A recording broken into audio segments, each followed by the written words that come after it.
이 책을 읽어보면 사소한 것이 얼마나 중요한지를 우리에게 깨닫게 해줍니다.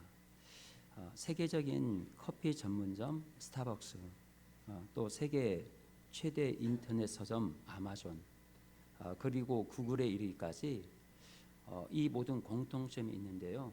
이것은 아주 작은 아이디에서 출발해서 세계적인 기업이 되었다고 말합니다. 이 아이디어는 항상 오묘하고 신비한 것이 아니라는 것입니다. 일상생활에서 아주 사소하게 보이는 것에서 발견한다고 합니다. 우리가 단추 대신에 접착 테이프로 사용하는 벨크로, 일명 찍찍이라고 말하잖아요. 한때 우리가 이 등산할 때 입는 그 옷들이 다 찍찍이로 되어 있었잖아요. 그것을 벨크로라고 말하는데요. 이것이 어떻게 만들어졌느냐? 개와 산책하면서 개털에 가시털이 붙어 있는 것을 보고 만들었다고 합니다. 그러면서 이 책 저자가 이렇게 말을 하는 거예요. 사소한 것을 무시하지 말라, 이렇게 주장을 하고 있습니다. 어떤 목사님이 자신의 지난날의 40년 이 목회 경험에 비춰보면 되는 사람과 되지 않는 사람의 기준이 딱 한 가지였다고 말을 합니다. 그것은 감사가 있느냐 감사가 없느냐, 바로 이 차이였다고 말을 합니다. 이처럼 인생도 아주 사소한 것에서 갈라진다는 것이죠. 우리 인생은 능력의 차이보다는 사소한 차이를 발견하느냐 발견하지 못하느냐, 바로 이 차이점이라는 것입니다. 바로 그것이 우리 인생의 감사라는 것입니다. 감사가 우리 입술에서 사라지기 시작되면 그때부터 우리 인생은 하얀 곡선을 그리게 된다는 것입니다. 그런데 반대로 감사는 말이 입에 자주 올리면 올릴수록 우리의 삶은 점점 더 풍요로워진다는 거예요. 또 우리의 지경과 삶이 더 넓어진다고 말을 합니다. 오늘은 우리가 맥주 감사주일로 하나님께 예배를 드리고 있습니다. 이 맥주 감사주일을 맞이해서 우리의 삶이 평생 감사로 충만한 그런 생애가 되었으면 좋겠습니다.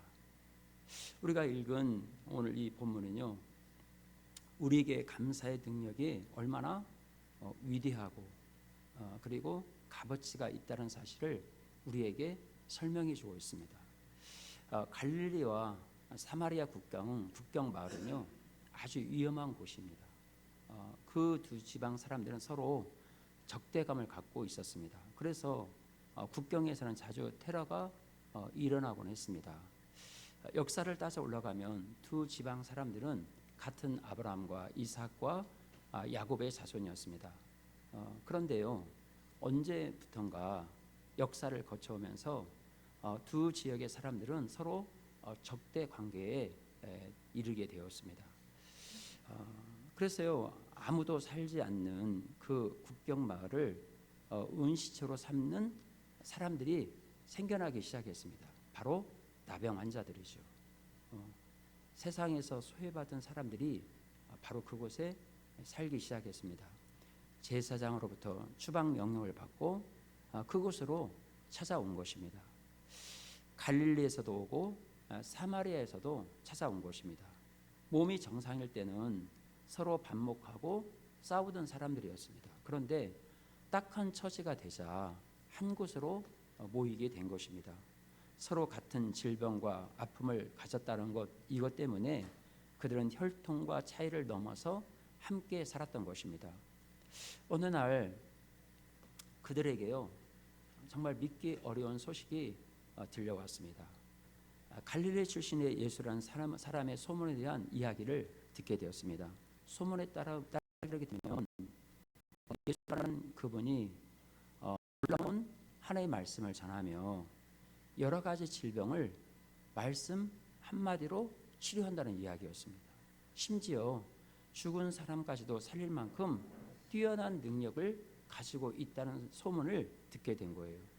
그런데 그분이 지금 갈릴리를 떠나서 예루살렘에 가기 위해서 그들이 살고 있는 마을로 지나가신다는 것입니다.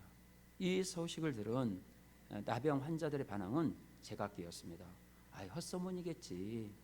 세상에 어떻게 그런 일이 있을 수가 있어? 이렇게 말하는 사람도 있었고요. 또 다른 나병 환자 중에는 보나마나 그건 사기꾼일 거야. 아니, 그 누구도 나병 환자를 치료할 수 없었는데 어떻게 말 한마디로 나병을 치료할 수 있어? 그건 사기꾼일 거야. 그런 사람도 있었을 것입니다. 그런데 그중 몇몇은 슬금슬금 움직이기 시작했습니다. 그들은 절박한 심정으로 예수님을 찾아 헤매게 되었습니다. 그런데요, 사람들을 만나서 물어볼 수가 없었습니다. 여러분, 왜 그랬을까요?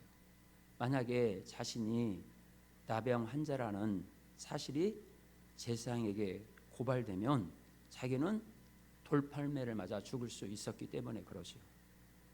사람들이 웅성거리는 곳을 찾아 이곳저곳 누빌 수밖에 없었습니다.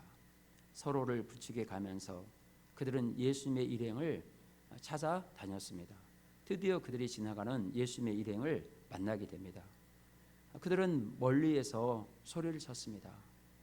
예수 선생님, 우리를 불쌍히 여겨 주옵소서. 우리는 나병 때문에 죽기만을 기다리고 있는 인생입니다. 제발 저희를 불쌍히 여겨 주셔서 저희를 고쳐 주옵소서. 저희의 소원을 들어 주옵소서. 제발, 제발. 영어로는 please 말했겠죠. please, please. 아마 이렇게 간절한 부탁을 한 것이죠. 그들의 호소는 예수님의 발걸음을 멈추게 했습니다. 그들이 어떤 사람인지 알아보고는 제자들이 모두 긴장한 자세로 아마 그들을 노려보았을 것입니다. 또 예민하게 반응하는 제자들도 있었을 것입니다. 자기에게 가까이 오는 것을 싫어했겠죠. 그런데 예수님은 일행을 뒤로 물러서게 합니다. 그리고 이렇게 말합니다. 가서 제사장에게 너희 몸을 보여라. 나병 환자들은 예수님이 이 말씀이 무슨 뜻인지 짐작하고 알아차릴 수 있었습니다.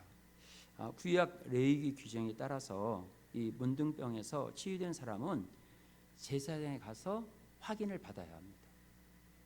제사장이 완치되었다는 증명을 해줘야만 그 사람은 이 자기들의 공동체와 가족에게 돌아갈 수 있었습니다.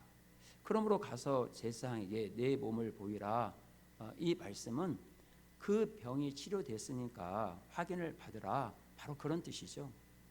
그런데 그들의 몸에는 아직 아무런 변화가 있지 않았습니다. 그런데요, 예수님의 그 말씀을 듣는 순간 그 말씀이 단순한 말씀이 아니라는 사실을 깨달은 거예요. 그리고 직감적으로 알아차렸습니다.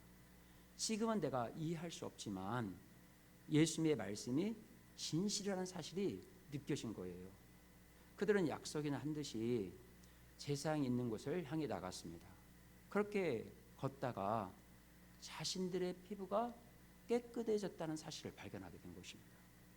고름이 흐르고 피가 줄줄 흐르던 흉측한 모습이 사라진 것입니다. 한 사람만 그런 것이 아니었습니다. 모두가 다 그런 것이었습니다. 10명 모두가 가던 길을 멈추고 서로 살펴보면서 또 확인을 해보면서 또 확인하고 확인을 한 것이죠. 병이 완전히 나았다는 것을 확인하고 나서 그들은 뿔뿔이 흩어졌습니다. 빨리 제사장에게로 찾아가서 확인받고 가족에게로 돌아가고 싶었던 것입니다. 다른 생각을 할 여유가 아마 없었던 것 같아요. 왜? 이 나병 때문에 그 보고 싶은 아내, 보고 싶은 자녀들을 보지 못하는 그런 강렬함이 그들 마음 가운데 있었기 때문에 그랬을 것입니다. 죽다가 살아난 것과 다름없는 이 기쁨을 한시바삐 가족들과 나누고 싶어서 그랬을 것입니다. 그런데 그중 한 사람만은 오직 오던 길로 되돌아갔습니다. 길을 가면서 그런 미친 사람처럼 혼자 큰 소리로 외치기 시작한 것입니다. 하나님, 정말 감사합니다. 주님을 찬양합니다. 그러면서 예수님이 계신 곳으로 달려왔습니다. 그는 사람을 해치고 예수님 앞에 가서 예수님 앞에 엎드렸습니다. 그리고 예수님, 당신을 찬양합니다. 당신께 정말 감사를 드립니다. 예수님 말씀처럼 내 천병 같은 저주와 같은 이 나병이 깨끗하게 나왔습니다. 감사합니다, 예수님. 아마 이렇게 외쳤습니다. 그 모습을 보신 예수님은 10사람이 깨끗이 되지 않았느냐? 그런데 9은 어디에 있느냐? 하나님께 영광을 돌리러 온 사람은 이 이방 사람 하나밖에 없느냐 하고 말씀하셨습니다. 그 사람은 이스라엘 백성들이 이 개치기 반은 사마리아 사람들이었습니다. 나머지 9은 갈릴리에 사는 유대 사람들이었습니다. 유대 사람들은 사마리아 사람보다 하나님을 섬기는 훨씬 낫다고 자부하고 긍지를 가지고 살아가는 사람들이었습니다. 그런데 막상 예수님께 돌아와 감사를 드리는 사람은 사마리아 사람 한 명뿐이었습니다. 여기까지 오늘 본문의 내용이에요. 그러면 여기서 먼저 우리 자신을 한번 생각해 보았으면 좋겠습니다. 우리 같으면 어떻게 했을까요? 우리가 말한 그런 상황 속에서 예수님의 은혜로 치료를 받았다면 우리는 어떻게 했을까요? 우리가 그토록 열망했던 소원이 이루어졌을 때 우리는 어떻게 반응을 했을까요? 만일 우리가 그 10사람 중 하나였다면 여러분 어떻게 반응했을까요? 9명의 유대인들처럼 이 기쁜 소식을 전하기 위해서 먼저 가족들에게 찾아갔을까요? 아니면 한 명의 사마리아 사람처럼 자기를 고쳐주신 예수님께 찾아가서 감사를 드렸을까요? 어떤 분은 이렇게 말할 수 있습니다. 나는 사마리안처럼 아마 그렇게 행동했을 거예요. 이렇게 자신 있게 말할 수 있을까요? 이 이야기에 나오는 비율은 9분의 1입니다. 이 비율은 우리에게 시사하는 바가 커요. 자신에게 일어난 일을 두고 하나님께 감사를 드리는 사람은 10%밖에 되지 않았다는 거예요. 이만큼 적었다는 겁니다. 여러분 소방서나 해안파출소의 통계에 의하면 구조된 사람이 감사했던 사람은 많아야 30분의 1이라고 해요. 이게 30명을 죽을 자리에서 이렇게 살려주면 한 명이나 찾아와서 감사를 한다는 거예요. 오늘 본문의 10분의 1은 그나마 큰 경우이죠. 오늘 이야기가 잘 보여주듯이 감사가 사소한 것처럼 보이지만 감사는 우리에게 참 어렵다는 사실을 우리에게 반증시켜주고 있다는 겁니다. 여러분 왜 그럴까요? 우리 마음이 그만큼 굳어져 있다는 겁니다. 웬만한 일로서는 감동을 받지 않습니다. 그래서 감사를 느끼지 못하는 거예요. 교만해진 우리의 마음은 우리가 누리는 것이 우리의 능력 때문이라고 착각을 한다는 거예요. 내 힘으로 됐다고 착각을 하는 겁니다. 헨리 워드 비체라는 목사님은 이렇게 말했습니다. 교만한 사람은 늘 자신이 마땅히 가져가야 할 만큼 가져가지 못했다고 생각하기 때문에 결코 감사할 줄 모른다. 참 너무나 잘 표현해 놨어요. 여러분 이번의 말처럼 정말 우리의 마음이 그런 상태가 있을 때가 많지 않습니까? 우리는 우리의 성공에 도취한 나머지 그 모든 일을 일어나게 하신 하나님의 손길을 잊는 경우가 너무나 많습니다. 그리고 기회만 있으면 내가 했다고 내 자랑으로 말하고 있죠. 그러면 여기에서 파생되는 결과는 어떻게 될까요? 아주 중요합니다. 오늘 유대인의 문둥병자 9명과 사마리아 문둥병자 한 사람이 다른 것은 무엇일까요? 10명 다 자기의 병을 고쳐주신 예수님께 감사한 마음은 똑같이 있었습니다. 다시 태어난 듯한 환희와 새로운 삶이 기다리고 있다는 것은 다 똑같았습니다. 그런데 그 모든 것을 잊게 하신 그분에게 감사를 표시한 사람은 단 한 사람뿐이었어요. 이것은 단지 감사를 생략하고 안 하고 바로 그런 문제가 아닙니다. 이것이 오늘 본문의 이야기 끝에서 그 결과가 무엇인지를 우리에게 아주 명료하게 가르쳐주고 있습니다. 이 머레이 살렘이라는 드라마 작가가 있습니다. 이 사람이 어떻게 해서 자기가 성공적으로 자기 분야에서 설 수 있었는가를 소개를 하면서 꼭 빠뜨리지 않고 이 자기 할머니 이야기를 합니다. 이 할머니는 하루에도 이 100번 이상씩 하나님 감사합니다 이렇게 외치며 사시는 분이라고 말을 합니다. 하루에 10번 이상씩 100번 이상씩 감사를 하려다 보니까요, 심지어 기쁜 일이나 감사한 일뿐만 아니라 슬픈 일, 이 고통스러운 일까지도 모든 일에 감사하지 않으면 안 된다는 겁니다. 그렇게 안 하면 100번을 할 수 없기 때문에 그렇다는 거예요. 이 머레이가 학교에 들어갔을 때 백인 아이들이 검둥이 네가 이렇게 한 거예요. 이렇게 놀려대었습니다. 속에서 분노가 치밀어서 집에 돌아와서는 다시는 학교 가지 않겠노라고 부모에게 통보를 했습니다. 머레이 부모님은 그래도 학교를 가야지 머레이를 이리저리 설득을 해보았습니다. 하지만 놀림당하기가 싫은 나머지 머레이는 쉽게 결심을 바꾸지 않았습니다. 그때 그 모습을 보고 있던 이 머레이 할머니가 머레이에게 한마디 말을 던졌습니다. 머레이야, 이제부터 누가 너에게 뭐라고 할지라도 하나님 감사합니다.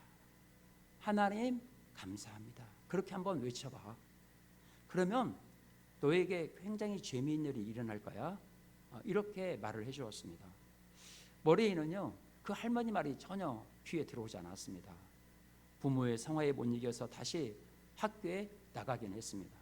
그러나 여전히 백인 아이들이 여전히 놀려댔습니다. 그가 할 수 있는 일은 한쪽 구석에 가서 우는 일밖에 할 수 있는 것이 없었습니다. 그런데 우울해서 가만히 있을 때 갑자기 이 할머니 말씀이 생각이 난 거예요. 그래서 연습을 삼아서 하나님 감사합니다. 하나님 감사합니다. 이렇게 중얼거렸습니다. 그런데 정말 신기한 일이 일어났습니다. 울음이 그치고 그의 마음의 분노가 점점점 사라지는 것이었습니다.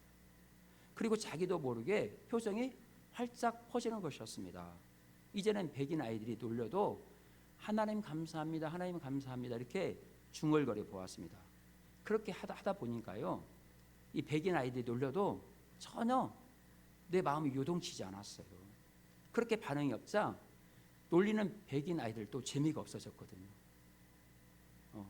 오히려 활짝 웃는 머레이를 보면서 두려워서 다른 곳으로 가버렸습니다. 그때부터 머레이는 자기 할머니처럼 무슨 일이 일어나든지 하나님 감사합니다. 하나님 감사합니다. 이렇게 외치는 습관이 생겼다고 합니다. 그리고 그 습관은 어려운 환경 속에서도 지금처럼 성공적인 작가가 될 수 있는 힘이 되었다고 그가 고백하는 것을 보았습니다. 오늘 설교를 통해서 나누고 싶은 말씀이 바로 이 내용입니다. 감사하는 마음은 당연하되 여러분 이제부터는 하나님께나 사람에게 표현을 하라는 것입니다. 나가서 머레이나 그 할머니처럼 하나님 감사합니다. 하나님 감사합니다는 자기 말이 자기 귀에 들리도록 해야 한다는 겁니다. 여러분 로마서 10장 10절의 말씀이 뭡니까? 하나님의 말씀을 듣고 자기 입으로 신한 사람이 구원을 얻는다고 말하는 거예요. 우리는 무엇을 듣고 무엇을 생각하느냐가 우리 인생을 결정하는 것입니다.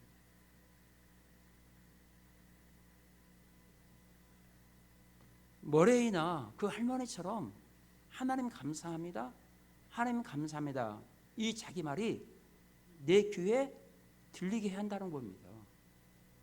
그것이 내 자신의 인생이 우울하고 재미없어도 권태로운 인생을 뒤바꿔 놓을 수 있는 놀라운 능력을 발휘한다는 것입니다. 지금 우리의 문제는 무엇입니까? 감사에 대한 삼중고를 겪고 있다고 어떤 목사님이 말하는 걸 들었어요. 근데 참 그 마음이 제 심령을 울렸습니다. 감사를 느낀 일에 무능하다고 말합니다. 그것을 표현한 일에 서투르다고 말합니다. 게다가 거기에 대한 문화적 장애까지 가지고 있다고 말합니다. 감사에 대한 문화적 장애라는 것은 특별히 우리나라 사람들은, 또 가정이 그렇게 원만한 가정 속에 자라지 못하는 사람들은 감사를 표현한다는 것이 굉장히 낯가름이 있어요. 저랑 좀 교제를 하고 있는 전북대학교 철학과 교수이면서 목사님인데, 아버지가 술 주정뱅이였어요. 그래서요, 집에 가는 것이 지옥이었다고 말합니다. 그래서 자기가 결혼하고 자기 아내에게 감사하다는 말을 못한다는 거예요. 낯간지러워가지고. 마음속으로는 한다는 거 압니다. 못한다는 거예요. 그래서 제가 내 딸에게 하리나 사랑한다 그렇게 하니까 그 목사님이 막 오금을 저려요. 그래서 힘 입어가지고 딸한테 전하는 걸 봤습니다. 목사님이 우리 딸에게 감사하다, 고맙다 그렇게 말하라고 해서 내가 지금 그렇게 말한다? 그렇게 말하는 걸 들었습니다. 오늘 이 사마리아 문둥병자에게서 우리가 보는 것은 무엇일까요? 예수님께 무엇을 가지고 왔습니까? 여러분, 돈을 가지고 왔습니까? 병을 고쳐준다고 무슨 선물을 가져왔습니까? 아니죠. 그냥 맨몸으로 나왔습니다. 예수님이 고쳐주신 건강한 몸으로 나왔습니다. 그저 감사한 마음 그 한 가지 가지고 너무 감사해서 그 감사한 마음을 표현하고 싶어서 주님 앞에 나온 거예요. 사실 예수님은 감사하는 그 마음 그 한 가지를 바란 것이었습니다. 오늘 우리는 맥주 감사절을 모여서 하나님께 예배하고 있습니다. 올해 거둔 첫 수확의 열매를 거둔 것에 대한 감사 예배로 하나님께 드리고 있습니다. 우리는 여기서 한번 생각해 보았으면 좋겠습니다. 우리가 거둔 열매가 이 사마리아 사람보다 못한 것일까요? 여러분, 그렇지 않습니다. 하나님께서 은혜를 주셔서 풍족하고 여유가 넘치는 분도 아마 우리 가운데 있을 것입니다. 차고 넘치진 않았지만 우리 주머니 속에 수확한 열매를 주셔서 필요한 것을 공급받아 생활할 수 있었을 것입니다. 그리고 건강하게 해주셨습니다. 자녀들을 지켜주었습니다. 좋은 사람들, 좋은 지체를 주셨습니다. 그런데 이렇게 추수했는데 오늘 여러분은 무엇을 가지고 이 시간 주님 앞에 나와서 감사의 고백을 하고 있습니까? 예수님께 그 감사를 어떻게 표현을 드리고 있습니까? 절기가 되면 우리는 늘 절기 헌금을 드리죠. 평소보다 조금 더 많이 드린 분도 있고요. 그렇지 않은 분도 있을 수 있습니다. 그런데 그 평소보다 조금 더 많이 물질이 우리의 감사를 표현하는데 여러분 충분하다고 생각이 드십니까? 우리는 물질을 드릴 때마다 하나님의 이사야를 통해서 이스라엘 백성들에게 던져주었던 경고의 말씀을 좀 들을 필요가 있습니다. 이사야 1장 11절 말씀입니다. 다 함께 읽어보겠습니다. 여호와께서 말씀하시되 너희의 무수한 재물이 내게 무엇이 유익하냐? 나는 수양의 번제와 살찐 짐승의 기름에 배불렀고, 그리고 덧붙여서 13절 14절에서 이렇게 말씀합니다. 우리 다 함께 13절 14절 읽어보겠습니다. 헛된 재물을 다시 가져오지 말라. 분향은 내가 가증히 여기는 바요. 월삭과 안식일과 대회로 모이는 것도 그러하니 성회와 아울러 악을 행하는 것을 내가 견디지 못하겠노라. 내 마음이 너희의 월삭과 정한 절기를 싫어하나니 그것이 내게 무거운 짐이라. 내가 지기에 곤비하였느니라. 왜 하나님께서 이런 말씀을 하셨을까요? 지금 하나님께 와서 예물을 드리고 제사를 드리고 있는데 왜 그렇게 말씀했을까요? 그들이 드리면은 감사가 빠진 거예요. 하나님에 대한 사랑의 감사가 빠진 거예요. 양심이 빠진 것입니다. 순종이 빠져 있었던 것입니다. 여러분, 부모의 생일인데 자녀가 아유 우리 아빠 또 생일이야? 아유 또 돈 들어가네. 아유 귀찮네. 안 할 수는 없고. 그래서 적당한 식당 예에 써서 아버지 드릴 때 지금까지 아버지가 자기를 길러주고 수고했던 것, 그런 걸 생각하면서 감사로 드려지는 그곳에 은혜가 있지, 마음이 빠진 섬김 차라리 불편하죠. 여러분 그렇지 않겠습니까? 하나님에 대한 간절한 갈망은 모두 빠진 채 그냥 드린 거예요. 우리가 범하는 가장 큰 오류 중에 하나는 아무 생각 없이 드리는 헌금이요 헌신입니다. 감사가 빠진 예물, 감사가 빠진 헌신, 하나님 원치 않으십니다. 그것은요 하나님을 모욕하는 행위예요. 우리 하나님은요 결코 가난하신 분이 아닙니다. 천지를 만드신 분이에요. 그럼에도 우리에게 물질을 원하시는 것은 그 속에 들어있는 마음을 보시려고 하는 것입니다. 물질 자체 그것을 원하신 분이 아니에요. 여러분 하나님의 일을 제대로 못한 죄책감 때문에 또 헌신하지 못한 것 때문에 상쇄하려고 보상 심리로 드리는 헌금, 여러분 그것을 하나님 즐겨 받지 않으십니다. 어쩌면 하나님은 새벽에 교회 나오면서 여름에 굵은 땀방울을 더 기뻐하실지 모르겠습니다. 어쩌면 금요기도에 나와서 하나님 나라를 위해서, 연약한 지체를 위해서, 힘들어하고 마음을 고통당하는 형제를 위해서 기도하는 모습을 하나님이 더 기뻐하실지 모르겠습니다. 어쩌면 토요일 몸된 교회를 청소하기 위해서 집안일도 안 하던 청소도 안 하는 그 사람이 몸된 교회를 청소하기 위해서, 주님의 몸된 교회를 닦기 위해서 헌신한 그 모습을 하나님 더 기뻐 받으실지 모르겠습니다. 또 하나님의 일 때문에 지체들끼리 서로 아웅다웅하면 소리를 하면서 일하는 그것을 더 하나님이 기뻐하실지 모르겠습니다. 주님의 저울에 달아보면 그런 헌신은 물질보다 더 무거운 것이기 때문에 그렇습니다. 여러분 그렇습니다. 우리가 물질을 드릴 때 그게 얼마든지 감사의 마음이 빼곡하게 채워져야 한다는 거예요. 그 안에 그렇게 감사를 표현하는 것이 진짜 우리들의 모습입니다. 더불어요 하나님은 우리 안에 감사를 표현하기를 원합니다. 여러분 가족들 안에서 서로 감사를 표현해야죠. 또 지체들 안에서, 또 친구들 안에서 적극적으로 감사를 표현하라고 말하고 있습니다.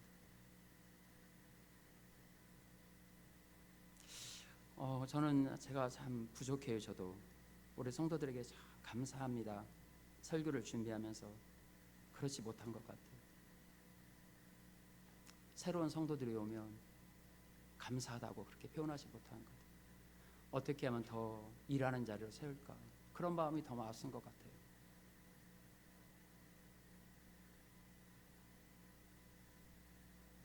사랑합니다. 고맙습니다. 감사합니다. 우리 교회를 선택해 주셔서 너무 감사합니다. 부족한 종을 통해서 하나님의 말씀을 듣는 것에 너무 감사합니다.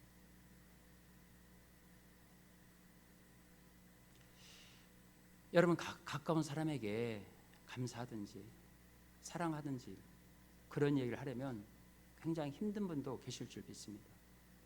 어떤 여고생이 친구에게 쓴 편지의 내용입니다. 이곳에 있는 동안 내게 잘해줘서 고마웠어. 그런데 고맙단 말을 한 번도 하지 못했었어. 그랬다가 10년 전에 먹은 것까지 다 토할 것 같아서 못했어. 이제나마 글로 내 마음을 표현한다. 정말 고마웠어. 우리 정서로는 감사를 표현한다는 것이 참 쉽지 않아요. 젊은 세대는 좀 그렇지 못해도 60이 넘어가신 분들은 참 쉽지 않아요. 네, 정서상 그렇게 받지 못하고 표현하지 못했기 때문에 그렇죠. 그래도 이제는 표현하시길 바랍니다. 부모님께 대한 감사, 배우자에 대한 감사, 이웃에 대한 감사, 교회에 대한 감사. 여러분, 우리 교회에 대한 서로가 감사하는 마음이 있어야 성도를 데려오고 싶지 않겠습니까?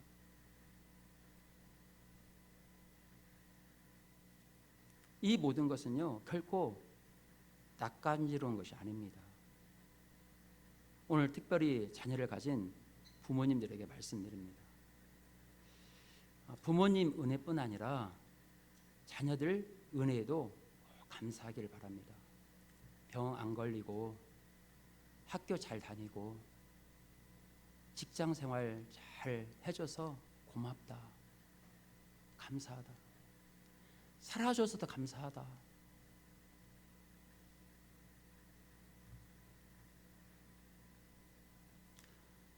제 딸을 생각해 보니까요, 그래요. 있어준 것만도 감사하더라고요. 그러니 오늘 한번 자녀들에게 감사를 했으면 좋겠습니다. 아들, 이렇게 다윗처럼 커져서 정말 고마워. 딸, 이렇게 마리아처럼 커져서 정말 고마워. 여러분, 이런저런 모습으로 하나님과 사람에게 감사를 표현했으면 좋겠습니다. 이렇게 감사를 표현하는 사마리아 사람들에게 어떤 일이 일어났을까요?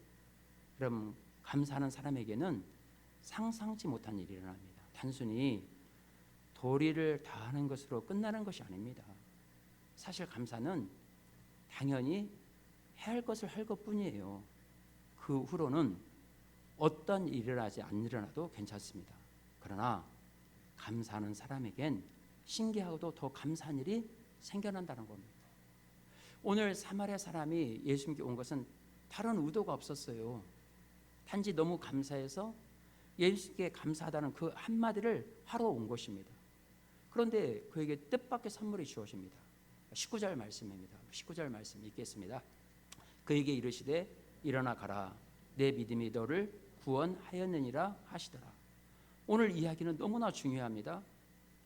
그런 인생의 궁극적인 것을 얻은 거예요. 이렇게 이처럼 감사 한마디를 하느냐 마느냐에 따라서 인생이 달라진다는 거예요. 예수님이 이들 10명을 치우신 목적이 무엇이었을까요? 단순히 그 천연 같은 나병 환자를 치료하게 하신 것이 목적이었을까요? 그것이 아니죠. 그들로 하여금 영원한 생명, 구원을 주시기를 원하셨던 거예요. 그것 때문에 예수님이 이 땅에 오셨잖아요. 다시 와서 감사한다, 그 한마디면 엄청난 하늘의 복을 받을 수 있었습니다. 그런데 10명 중 9명은 그 대열에서 탈락한 거예요. 왜 그랬을까요? 죽음의 병에서 치료를 받는 것에 대해서 감사하지 않아서 그 벌로 주신 걸까요? 그게 아닙니다. 사마리아 사람은 질병을 통해서 하나님을 찾았습니다. 나머지 9은 몸이 나았습니다. 그러나 그걸 통해서 하나님을 만나지 못했기 때문에 그렇습니다. 오늘 우리는 1년 동안 처음 수확한 은혜에 감사하는 감사절 예배를 드리고 있습니다. 우리는 농사를 짓지 않지만 이런저런 모양으로 추수하는 것이 있습니다. 그런데요, 우리가 소중한 추수를 하는 데 있어서 생각해야 할 것이 있습니다. 올해 역시 우리들이 거둔 가장 첫 수확은 우리 주 예수 그리스도의 보혈로 얻어진 구원이며 생명입니다. 이것을 잊고 이것을 귀중하게 여기지 않는다면 우리는 병만 고치고 하나님을 만나지 못한 9명의 문둥병자들과 다름이 없습니다. 아직 아무것도 거두지 못한 분들이 계십니까? 괜찮아요. 그러나 오늘 이 사마리아 사람에게 주어진 선물을 아직 간직하고 있다면 그 사람은 성공한 사람입니다. 내 인생의 풍년작이 될 것입니다. 만약 우리의 목표가 땅이라면 예수 그리스도가 죽을 필요가 전혀 없습니다. 오늘 예수님이 이 사마리아 사람에게 선물한 것이 다른 게 아닙니다. 이 땅에 살지만 그걸 바라볼 것은 하늘나라라는 사실을 이 사마리아 사람에게 가르쳐주고 있는 거예요.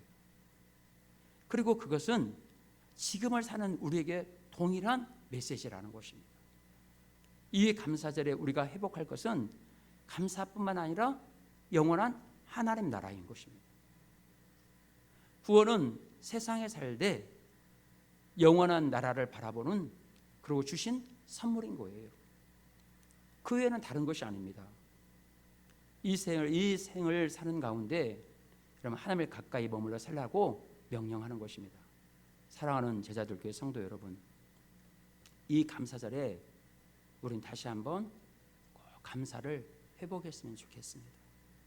그리고 하나님께나 이웃에게나 그 감사를 꼭 표현하시길 바랍니다. 분명히요, 우리의 감사는 또 다른 감사를 부르게 됩니다. 그 감사는 꼬리에 꼬리를 물고 다른 감사를 낳기를 주님의 이름으로 축원합니다. 우리 함께 주신 말씀을 생각하면서 주는 완전합니다 찬양하면서 기도로 나가겠습니다.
땅이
우리에게 베푸신 은혜를 생각하면서 감사로 나가기를 원합니다. 이 감사절에 우리가 회복할 것은 감사뿐만 아니라 영원한 하나님의 나라입니다. 구원은 세상에 살되 영원한 하나님 나라를 바라보고 살라고 주신 선물입니다. 그걸 생각하면서